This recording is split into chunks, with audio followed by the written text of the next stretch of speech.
우리 지난주 공부한 것을 복습하겠습니다. 지난주에는 에베소서 1장을 공부를 했는데요. 갈라디아서가 구원론의 교리를 가르치는 것이라고 하면 에베소서는 교회론의 교리를 다루고 있습니다. 교회라고 하는 것은 건물이나 조직이나 제도나 기업이 아닙니다. 이러한 것들은 비인격적인 것입니다. 원래 이 교회라고 하는 헬라어는 에클레시아입니다. 이 에클레시아라고 하는 단어는 무엇무엇으로부터라고 하는 의미의 에크라고 하는 단어와 부르다라고 하는 의미의 칼레오라고 하는 단어가 결합이 된 그러한 단어입니다. 그래서 이 에클레시아를 직역하면 세상으로부터 부름을 받은 사람들의 모임이라고 할 수 있습니다. 이 단어를 교회에 적용하면 그리스도를 머리로 한, 그리고 교회를 몸으로 하고 성도들을 지체로 한 모임, 바로 이것이 에클레시아, 곧 교회인 것입니다. 교회라고 하는 것은 예수님을 그리스도로 고백하는 사람들의 모임입니다. 그래서 교회라고 하는 것은 인격적인 그러한 특성을 지니고 있습니다. 그래서 교회는 생명도 있고 변화도 있고 성장이 있습니다. 그래서 교회는 살아있는 유기체입니다. 이것을 제대로 이해하는 것이 바로 교회를 아는 것입니다. 사도 바울이 사역하던 당시 에베소를 비롯한 아시아 교회 대부분은 유대인들과 이방인들이 섞여 있었습니다. 이들은 서로 달라도 정말 많이 달랐습니다. 그래서 자칫하면 교회가 분열될 가능성이 굉장히 높았습니다. 그래서 사도 바울은 이러한 성도들이 교회라고 하는 것이 무엇인지를 바로 알아야 그들이 분열되거나 흩어지지 않고 바른 신앙생활을 할 것 같으니까, 그래서 기록한 것이 바로 에베소서입니다. 이 에베소서의 총 주제는 지난주에 공부한 것처럼 교회입니다. 에베소서는 교회란 무엇인가에 대한 답을 정확하게 제시하고 있습니다. 그리고 이 에베소서는 에베소 교회와 소아시아에 있던 신실한 그리스도인들에게 사도 바울이 로마 감옥에서 쓴 옥중 서신이었습니다. 성부 하나님은 이 세상을 창조하시기 전에 구원을 계획하셨고, 성자 예수님은 십자가 죽음으로 구원을 성취하셨고, 성령은 인치심으로써 구원을 확증해 주셨습니다. 바로 이것이 삼위일체 하나님의 각각의 사역이고 우리들에게 주신 신령한 복입니다. 사도 바울은 에베소서를 시작하면서 에베소 교회 성도들을 위하여 아주 간절한 그러한 기도를 하였습니다. 첫째, 사도 바울은 그들에게 지혜와 계시의 영, 즉 성령을 주시기를 기도하였습니다. 왜냐하면 지혜와 계시의 영, 즉 성령을 받아야 하나님에 대해서 바로 알 수 있기 때문입니다. 성령은 우리로 하여금 예수를 구원자로 믿게 하시고, 우리로 하여금 하나님이 어떤 분이신지를 바로 알게 하실 뿐만 아니라 하나님의 자녀로 온전한 삶을 살아갈 수 있도록 능력도 주시고, 또 우리를 바른 길로 인도해 주시는 것입니다. 둘째로 사도 바울은 성령이 우리 마음의 눈을 밝히셔서 하나님의 부르심의 소망이 무엇인지 알게 해달라고 기도하였습니다. 여기서 이 부르심의 소망이라고 하는 것은 부르심의 목적을 의미하는 것입니다. 우리 하나님께서 우리를 왜 부르셨느냐? 하나님의 영광을 위해서 살도록 우리를 부르셨습니다. 세 번째로 사도 바울은 기업의 영광의 풍성함이 무엇인지 알게 해달라고 기도하였습니다. 여기서 기업의 영광이란 예수 그리스도로 말미암아 구원을 받고 하나님의 자녀가 되는 영광을 의미하는 것입니다. 그리고 네 번째로 사도 바울은 하나님의 능력의 지극히 크심을 알게 해달라고 기도하였습니다. 즉 우리가 믿는 하나님이 전지전능하신 하나님, 즉 아무 어떠한 것도 하나님을 제한할 수가 없고 어떠한 것도 이루시는 그런 하나님을 이 성도들이 알게 해달라고 그렇게 간절히 기도를 했습니다. 우리가 하나님의 능력의 이 크심은 우리가 단순한 지식으로 알 수 있는 것도 아니고 성경을 읽음으로써 아는 것도 아닙니다. 이것을 볼 수 있는 눈이 열려야 됩니다. 이 하나님의 능력을 볼 수 있는 눈은 우리들의 노력으로 얻어지는 것이 아니라 성령께서 우리들의 눈을 열어주실 때 우리가 그것을 보고 깨닫게 되고 그리고 신뢰하고 믿게 되는 것입니다. 그래서 사도 바울은 이 에베소 교회 모든 성도들이 바로 이러한 전능하신 하나님을 바라볼 수 있도록 그들의 눈이 열리기를 간절히 기도했던 것입니다. 그리고 에베소서 1장 22절 후반부와 23절에 그를 만물 위에 교회의 머리로 삼으셨느니라. 교회는 그의 몸이니 만물 안에서 만물을 충만하게 하시는 이의 충만이니라 라고 말씀을 합니다. 즉 이 말씀은 에베소서의 핵심 구절입니다. 즉 교회란 무엇인가를 이야기하는 것인데, 즉 예수님은 교회의 머리가 되시고 교회는 예수님의 몸이고 성도들은 그 몸의 지체들이고 이러한 교회는 예수님으로 충만해야 한다라고 말씀을 하고 있습니다. 교회가 예수 그리스도가 아니라 다른 것으로 채워지게 되면 심각한 병과 문제가 생깁니다. 오늘날 교회가 쇠퇴해져가는 이유는 하나님이 안 계셔서가 아니라 인간들이 교회에 다른 것으로 가득 채웠기 때문입니다. 교회는 그리스도의 몸이기 때문에 머리가 되신 그리스도에게 절대적으로 복종을 해야 합니다. 그리고 우리 모두는 그 교회의 지체들이기 때문에 지체로서의 본분을 잘 감당을 해야 합니다. 우리가 꼭 기억해야 될 것은 우리가 교회의 머리가 되려고 해서는 절대로 안 된다라고 하는 것입니다. 목사도 예외는 아닙니다. 누구든지 우리는 그리스도를 머리로 하는 교회의 지체가 되어야 합니다. 그러니까 항상 주님께서 원하시는 것이 무엇인지를 알고 그리고 그 뜻대로 순종하는 것이 필요한 것입니다. 그리고 우리 성도들은 모두가 한 몸의 지체가 되었기 때문에 서로 도와야 합니다. 그래야 교회는 건강한 교회가 될 수 있습니다. 한두 사람이 열심히 한다고 잘 한다고 교회가 교회되는 것이 아닙니다. 비록 부족할지라도 병들었을지라도 모든 지체가 한 마음 한 뜻을 품을 때 바로 그때 교회는 건강하게 성장할 수가 있는 것이고, 또 우리가 그러한 교회를 만들었을 때에 사탄의 공격도 능히 이길 수가 있는 그러한 성도들이 될 수가 있는 것입니다. 바로 여기까지가 우리가 지난주에 공부한 내용이고, 오늘은 에베소서 2장 1절부터 4장 16절까지의 말씀을 공부하겠습니다. 이 부분의 소주제는 땅에 있는 교회입니다. 에베소서 2장 1절에서 10절까지는 구원론에 관한 이야기입니다. 에베소서는 교회론에 관한 이야기인데 왜 구원론을 이야기하느냐? 교회론을 제대로 알려면 먼저 구원을 이야기해야 하기 때문입니다. 교회는 세상으로부터 부름을 받은 사람들의 모임, 즉 성도들의 모임입니다. 그렇다면 성도들은 누구입니까? 바로 예수 그리스도를 믿음으로 말미암아 구원을 받은 사람들입니다. 원래 성도들은 예수님을 믿기 전에는 진노의 자녀들이었습니다. 세상의 풍조를 따르고 공중의 권세 잡은 자, 곧 사탄을 따르고 육신의 욕심을 따라 살던 사람이었습니다. 저 그림의 모습과 같았습니다. 그런데 하나님이 우리를 너무 사랑하셔서 구원이라고 하는 귀한 선물을 주셨습니다. 누구든지 믿기만 하면 이 구원이라는 선물을 받게 되었습니다.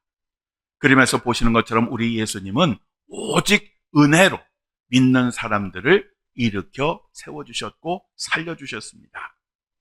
에베소서 2장 4절에서 5절에 긍휼이 풍성하신 하나님이 우리를 사랑하신 그 큰 사랑을 인하여 허물로 죽은 우리를 그리스도와 함께 살리셨고 너희는 은혜로 구원을 받은 것이라 라고 말씀하고 있습니다. 그리고 에베소서 2장 8절에서 9절에도 너희는 그 은혜에 의하여 믿음으로 말미암아 구원을 받았으니 이것은 너희에게서 난 것이 아니요 하나님의 선물이라. 행위에서 난 것이 아니니 이는 누구든지 자랑하지 못하게 함이라 라고 말씀하고 있습니다. 이러한 성경 구절들은 우리가 받은 구원이 어떠한 것인가를 아주 잘 설명을 하고 있는 구절입니다. 구원이라고 하는 것은 하나님의 은혜로 시작이 되었고 예수 그리스도를 통하여 이루어졌으며 이것을 믿음으로 받아들이는 사람에게 주시는 하나님의 선물입니다. 그리고 우리가 하나님을 믿는 것조차도 성령의 도우심이 있어야 하기 때문에 우리가 그 구원, 하나님께로부터 그 구원의 선물을 받는 데 있어서 우리가 한 것은 아무것도 없습니다. 그리고 이렇게 믿음으로 구원을 받은 사람들이 모여서 이루어진 것이 바로 교회라고 하는 것입니다. 그래서 정말로 구원을 받은 사람들은 절대로 자기 자신의 행위를 자랑하지 않습니다. 오직 하나님의 사랑과 은혜로 구원받았다는 사실을 모르거나 잊은 사람들이나 자신을 자랑하지, 정말 하나님의 은혜를 아는 사람은 날마다 입을 열면 하나님의 은혜를 자랑하고 찬양하게 됩니다. 이런 것을 제대로 알지 못하는 사람들은 겉으로는 하나님의 은혜를 이야기합니다. 그런데 잘 들어보면 하나님을 이야기하는 것 같은데 자기 자신을 자랑하는 것을 볼 수가 있습니다. 바로 하나님의 은혜로 구원을 받았다는 사실을 고백하는 그 사람만이 선한 일에 힘을 쓸 수가 있습니다. 에베소서 2장 10절에 우리는 그가 만드신 바라 예수 그리스도 안에서 선한 일을 위하여 지으심을 받은 자니 이 일은 하나님이 전에 예비하사 우리로 그 가운데서 행하게 하려 하심이니라 라고 말씀하고 있습니다. 여기에서 선한이라고 하는 이 헬라어 단어는 사물이나 인격의 탁월함이나 우수함, 좋은 것 등을 의미하는 것입니다. 그리고 헬라 철학에서는 도덕적인 또는 영적인 고결함을 의미하고 헬레니즘과 성경에서는 구원을 의미하기도 합니다. 우리는 예수 그리스도 안에서 구원을 받기 위하여 태어났다라고 하는 그러한 의미입니다. 그러니 얼마나 놀라운 은혜입니까?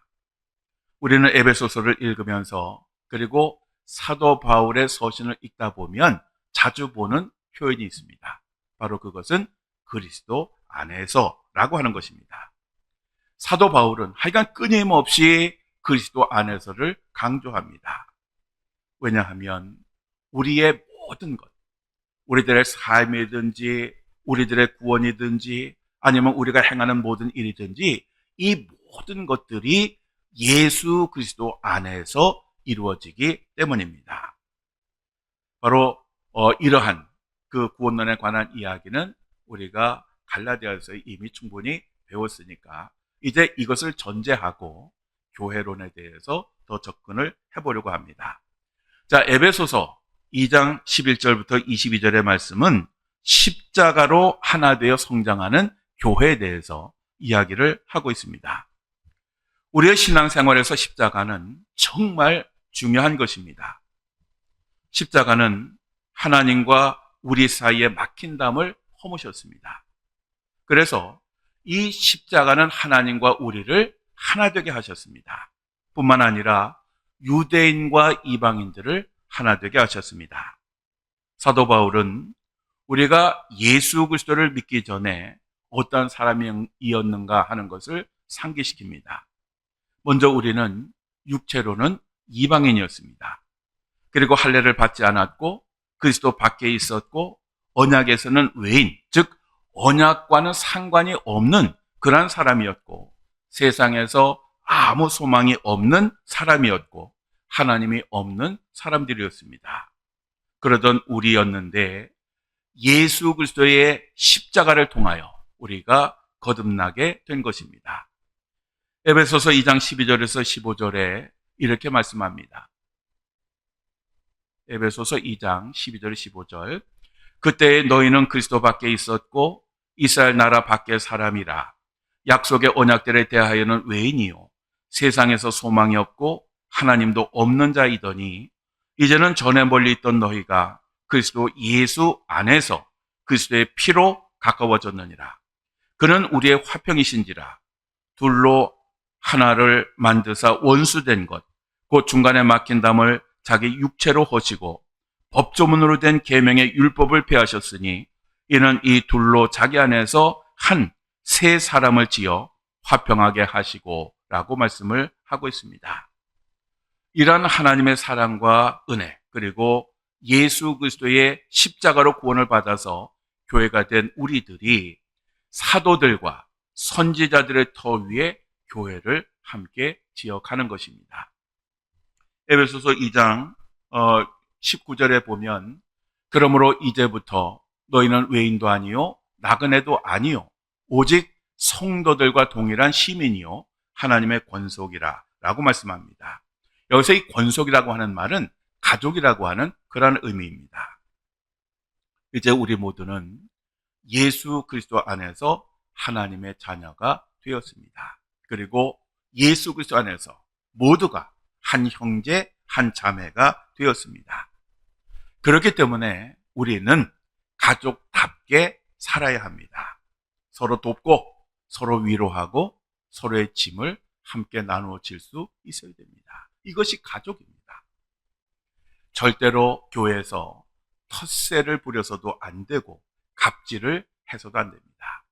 어떠한 경우라도 차별을 해서는 안 됩니다. 잘나고 못나도 내 가족입니다. 그렇기 때문에 우리가 가족이 아니라면 상대방의 허물과 잘못을 보았을 때 비판하고 정죄하고 멀리할 수 있지만 우리의 가족이라면 절대로 그렇게 할 수가 없는 것입니다. 우리가 교인이라면 바로 이러한 지체의식, 가족의식을 가져야 합니다. 바로 그것이 참된 교회인 것입니다. 그리고 에베소서 3장 1절부터 13절의 말씀은 사도 바울이 하나님으로 받은 그리스도의 그 비밀과 사명에 관한 그러한 이야기입니다. 계시라고 하는 것은 하나님이 보여주시는 것입니다. 하나님은 꿈이나 말씀이나 자연적인 현상이나 때로는 다른 사람을 통하여 하나님의 뜻을 보여주십니다. 하나님은 사도 바울에게도 그리스도의 비밀을 계시해 주셨습니다. 에베소서 3장 6절에서 7절에 사도 바울이 이렇게 말을 합니다. 이는 이방인들이 복음으로 말미암아 그리스도 예수 안에서 함께 상속자가 되고 함께 지체가 되고 함께 약속에 참여한 자가 됨이라. 이 복음을 위하여 그의 능력이 역사하시는 대로 내게 주신 하나님의 은혜의 선물을 따라 내가 일꾼이 되었노라. 아멘.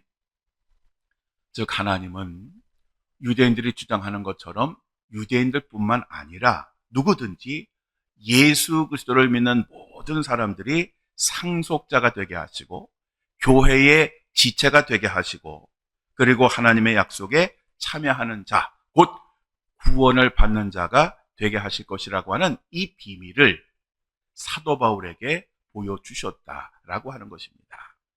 그리고 그 그리스도의 비밀은 그림에서 보시는 바와 같습니다. 그래서 이 그리스도의 비밀의 내용은 조금 전에 말씀드렸고 이러한 비밀을 전하기 위해서 사도 바울은 일꾼이 되었다라고 그렇게 선언을 하면서 하나님의 일꾼으로서 자기 자신의 사명은 이방인들에게 이 비밀을 전하는 것이고 그리고 이 비밀을 교회를 통해서 알게 하시고 그리고 이 비밀을 깨닫는 사람은 믿음과 담대함과 확신을 가지고 하나님께 나아가라고 권면을 하였습니다. 그리고 사도 바울은 그리스도인들을 위한 그 기도를 무릎 꿇고 간절히 합니다.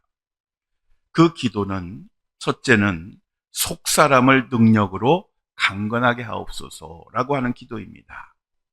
성령이 임하시면 먼저 우리의 속사람이 강건해집니다. 우리 속사람이 강건해야 세상을 이길 수가 있고 사탄의 어떠한 시험도 견딜 수가 있고 넘어설 수가 있는 것입니다. 또 죄의 유혹도 마찬가지입니다. 우리의 속사람이 약하면 언제든지 우리들은 유혹에 무너질 수밖에 없습니다. 그러나 우리가 강하면 어떤 것이 와도 흔들림이 없는 것입니다. 두 번째 기도는 모든 성도와 함께 지식에 넘치는 그리스도의 사랑을 알게 하옵소서라고 하는 것입니다. 여기서 지식에 넘치는 이라고 하는 말이 있는데 이것은 인간의 지식으로는 헤아릴 수 없는 이라고 하는 그런 뜻입니다. 즉 우리 주 예수 그리스도의 그 사랑은, 또 하나님의 사랑은 우리의 인간적인 지식을 가지고는 도저히 이해할 수 없는 그 크신 사랑이라고 하는 것입니다. 바로 이러한 하나님의 사랑을 진정으로 할 때, 즉 머리로 하는 것이 아니라 가슴으로 느낄 때 진정한 변화가 우리들의 삶에서 이루어지는 것입니다. 하나님의 사랑을 진정으로 깨달을 때 참된 결단도 있고 그리고 헌신도 하게 되는 것입니다. 우리의 삶의 변화의 동기는 바로 이러한 하나님의 사랑이어야 합니다. 인간의 깨달음, 인간의 의지는 오래가지 못합니다. 우리가 논리적으로 하나님께서 독생자 예수 그리스도를 주신 만큼 우리를 사랑하셨다, 그러니 우리도 하나님을 사랑해야지, 또 하나님을 위해서 온전한 삶을 살아야지 라고 생각하는 것, 오래가지 못합니다. 상황이 변하면 쉽게 변하게 되어 있습니다. 그렇지만 진정으로 하나님의 사랑을 안다면 우리는 무엇이든지 할 수 있습니다. 심지어는 순교의 자리까지도 갈 수가 있습니다. 우리의 하나님 사랑의 절정은 십자가였습니다. 우리는 바로 이 십자가 사랑을 제대로 알고 깨달아야 합니다. 그래야 온전한 그리스도인, 참된 그리스도인이 될 수가 있습니다. 세 번째 기도는 하나님의 모든 충만하신 것으로 충만하게 하옵소서라고 하는 그런 기도입니다. 우리가 하나님의 사랑을 알게 되면 우리들의 가슴에는 하나님의 그 하나님으로 아주 가득하게 됩니다. 마치 뭐가 같냐 하면 우리들의 깊은 사랑에 빠지게 되면 우리들의 생각이나 마음속에는 그 사랑하는 사람이 가득하게 됩니다. 뭘 먹어도 뭘 마셔도 뭐 좋은 것을 보아도 그 사랑하는 사람, 바로 이것을 생각하게 됩니다. 그렇죠? 저만 그런가요? 우리가 예수 그리스도로 가득하게 되면 우리들은 그때 비로소 믿음의 확신을 가지게 되고 그리고 하나님을 위해서 헌신하게 되고 바로 그때 비로소 우리는 승리하는 삶을 살게 됩니다. 하나님의 사랑이 우리 안에 가득해야 됩니다. 그리고 에베소서 이제 4장 1절에서 16절로 넘어가면 교회 하나됨과 바로 세우기에 대한 그런 이야기입니다. 우리가 에베소서의 내용을 나눌 때에 처음은 1장, 그리고 두 번째는 2장부터 4장 16절까지로 끊습니다. 왜냐하면 이 부분까지가 교회에 관한 교리를 잘 정리하고 있기 때문입니다. 예수 그리스도로 말미암아 우리 모두는 7가지 면에서 하나가 되었습니다. 이 말씀을 우리들은 잘 기억을 해야 됩니다. 한 몸이 되었습니다. 그리고 우리는 한 성령을 섬깁니다. 그리고 부르심의 한 소망을 가지게 되었고 한 예수님을 섬기고 믿음도 하나고 받는 세례도 하나고 한 하나님을 섬깁니다. 그렇기 때문에 자꾸 분열하고 나누려고 해서는 안 됩니다. 교회를 분열시키는 것은 사탄이 하는 일입니다. 갈라디아서 5장 19절에서 20절에 보면 우리가 지난번에 공부했듯이 육체의 15가지 일이 나옵니다. 그 중에 분쟁과 당 짓는 것과 분열함을 언급하고 있습니다. 바로 이런 것들이 교회를 깨트리는 것이고 사탄이 하는 그러한 역사인 것입니다. 우리들은 성령 안에서 하나 되게 하신 것을 힘써 지켜야 합니다. 예수 그리스도 안에서 우리가 이렇게 하나됨을 지키려고 하면 먼저 겸손과 온유와 오래 참음과 사랑으로 서로를 용납할 수 있어야 됩니다. 그냥 되는 것이 아닙니다. 또 평안에 매는 줄로 하나 되게 하는 그러한 것을 힘써야 합니다.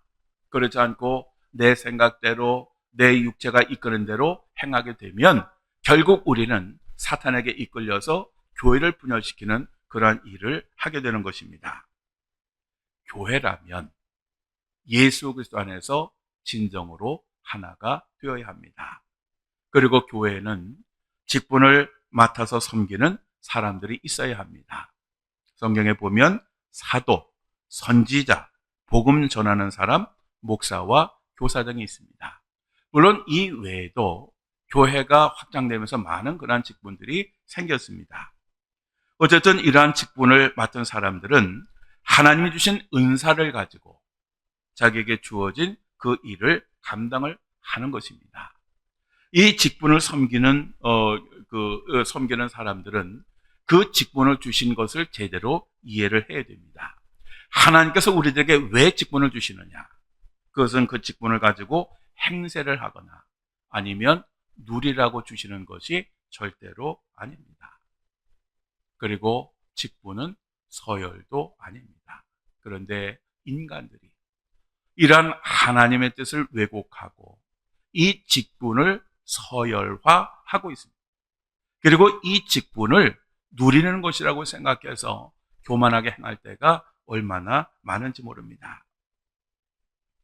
이러한 그 직분들을 사실 가만히 보면 인간적인 면에서 본다면 정말 힘들고 피곤한 그러한 자리입니다.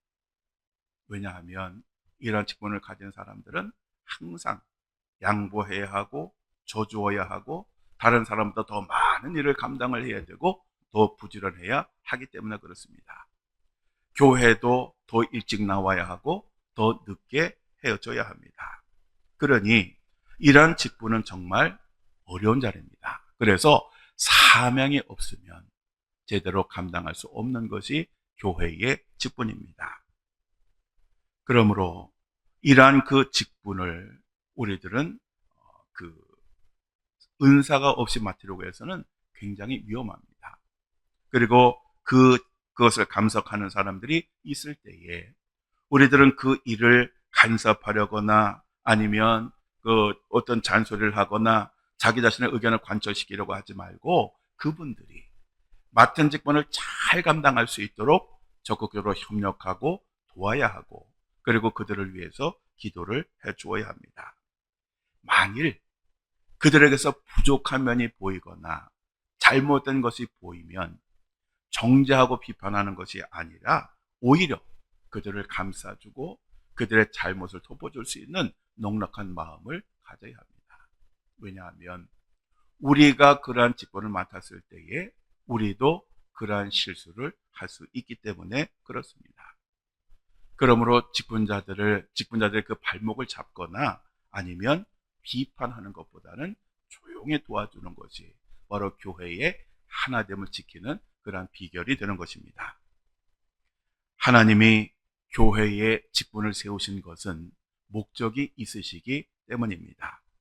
에베소서 4장 12절에 이는 성도를 온전하게 하여 봉사일을 하게 하며 그리스도의 몸을 세우려 하심이라 라고 직분의 목적을 분명하게 말씀하고 있습니다. 즉 교회 직분자의 사명은 첫째, 교회의 직분은 성도들을 온전하게 하는 것입니다. 즉 성도들을 가르치고 양육하고 본을 보여 바른 믿음을 가지도록 돕는 것입니다. 온전하게라고 하는 이 말은 준비, 갖추기, 회복이라는 의미입니다. 즉 하나님의 말씀과 훈련과 섬김을 통하여 세상과 맞설 준비를 시키는 것입니다. 두 번째로 교회 직분은 성도들로 봉사일을 하게 하는 것입니다. 봉사라고 하는 단어는 봉사, 직무, 집사의 직무라고 하는 그러한 의미를 지니고 있습니다. 오늘날 교회에 아주 비성경적인 것이 있는데 그것은 목회자 외에 평신도들에게 사례를 주는 것입니다. 물론 교회에서 자기의 본업으로 섬기는 사람들은 당연히 사례를 받아야 합니다. 제가 말씀드리는 것은 교회의 반주자, 성가 지휘자, 솔리스트, 또 악기를 담당하는 그러한 사람들 등을 가리키는 것입니다. 이러한 사람들 중에는 사례비를 더 준다 그러면 교회를 옮기는 그러한 사람들도 있습니다. 이러한 사람들은 순수한 마음으로 하나님께 주신 그 은사를 가지고 하나님을 섬기는 것이 아니라 그 사례 때문에 하나님의 일을 섬기는 그러한 사람들입니다. 물론 사역을 하다 보면 개인적으로 비용이 많이 들어가기도 합니다. 그래서 교회가 그런 것들은 얼마든지 지원할 수가 있습니다. 그런데 만일 본인이 그것을 감당할 수 있다면 본인이 감당하는 것이 좋습니다. 그것이 진정한 헌신이기 때문에 그렇습니다. 물론 없는 사람이 그렇게 무리하게 해서는 그건 지혜로운 것이 아닙니다. 그건 교회와 함께 해야 됩니다. 그러나 본인이 할 수 있다면, 감당할 수 있다면 본인이 하는 것이 좋은 것입니다.